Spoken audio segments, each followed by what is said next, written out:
Okay, this tutorial is on how to enroll students into sections and also how to make changes to sections, the scheduling and the teacher and different things like that. Okay.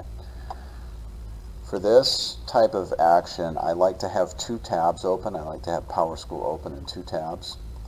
Okay, and I'll show you how to do that.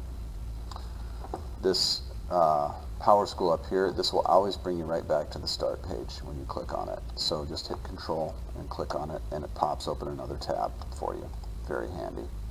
You can see I already have, well, I have the 9th grade class selected. Okay, let's select the 8th grade class because I believe that's the correct one we're working with here. Okay, we'll go back to our first tab. And it doesn't matter that this still says 9th grade, it just hasn't refreshed yet. If you refresh the page, it'll say 8th grade. Okay, it's always going to revert back to what the most recent selection that was made is, even if that's not reflected on the screen. Okay, to get to our sections, you click on School under Setup, scroll down, clear to the bottom, second one from the bottom, Sections. Okay, now we are going to be dealing with the Latin class. Now, here's all of your sections for this particular school. Now, a word about the difference between courses and sections. Courses are changed and set up at the district level. That is something I don't recommend changing.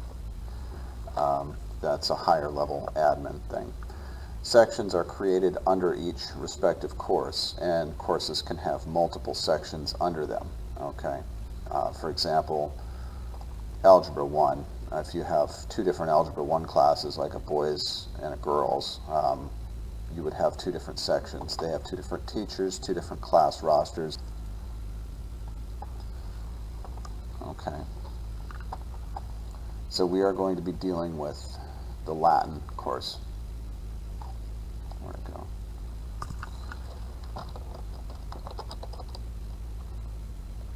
That's a handy tool. Control F lets you find anything on that page. Okay. To make changes to the section itself, we're talking scheduling and teacher and all these different things like that, everything except for with enrollment, you click on this section number right here. Okay. Now, this particular section is supposed to be Tuesday through Friday, so we're going to fill in those two blocks. Check our teacher. This is correct. If we needed to change the teacher, we would just simply click here, click the drop down, select the right teacher, and make it so. Gradebook type, you want to leave this Power Teacher Pro always. Home room, you can put whatever room they meet in. Section number can be, well, normally they're numeric. Sometimes we make them B or G for boys and girls respectively. Grade level, you can make that, let's make that 8. I believe that's what it's supposed to be for this class. That does not preclude you from enrolling students from a different grade level into this class. Okay, it's just basically so you can see at a glance, oh, that's an 8th grade class. Okay, and that's pretty much all you need to, you'll ever need to mess with on this page. So you scroll clear to the bottom and click Submit, saves your changes. Get your little green bar here. Go back, click on this is your breadcrumb is what it's called. You click on the last breadcrumb, it takes you back to your course screen. I'm going to click on enrollment now because we're going to enroll some students. Now remember, over here we have our 8th grade class selected, all 11 students in grade 8. Okay, I scroll down a bit. I want to enroll them into this class. Now, it's middle of October and school started a month and a half ago. So we are going to change the date to the first day of school. This whole entire process for a school, ideally, needs to be done prior to the first day of school. That way you can have your class schedules and rosters and whatnot all taken care of and printed out as they need to be. Okay, so we got the enroll date fixed, and we're going to enroll students. Okay, changes have been saved, students are enrolled. Click on the last breadcrumb, and you can see 11 students enrolled. All right. Now what I like to do is go back to my start page, and I'd like to check a student. Okay, so we'll just pick the first one here. Okay, now this came up automatically, but in order to find this screen, for FYI, it's right here, bell schedule view. Okay, that's what we're looking at.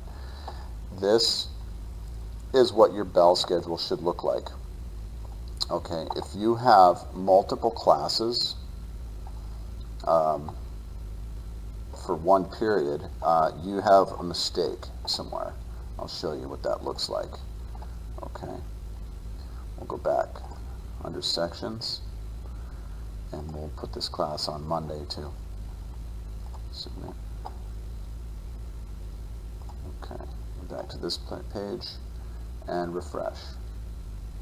Okay, if you see something like this, this is wrong. All right, you should not. That means you have Latin 1A and history, U.S. history taking place during the same period, and that's not correct. Okay, and so if you start looking, if you start checking your students by looking at their bell schedules, and you see stuff like this, it needs to be fixed. It either means one of two things: you have a student that's enrolled in the wrong class, or you have a section that has been scheduled during the wrong period. So, as we know, we deselect Monday because that's not when this class takes place. Scroll down, submit, back here, refresh. Everything looks good. And that's all there is to it, enrolling students into classes.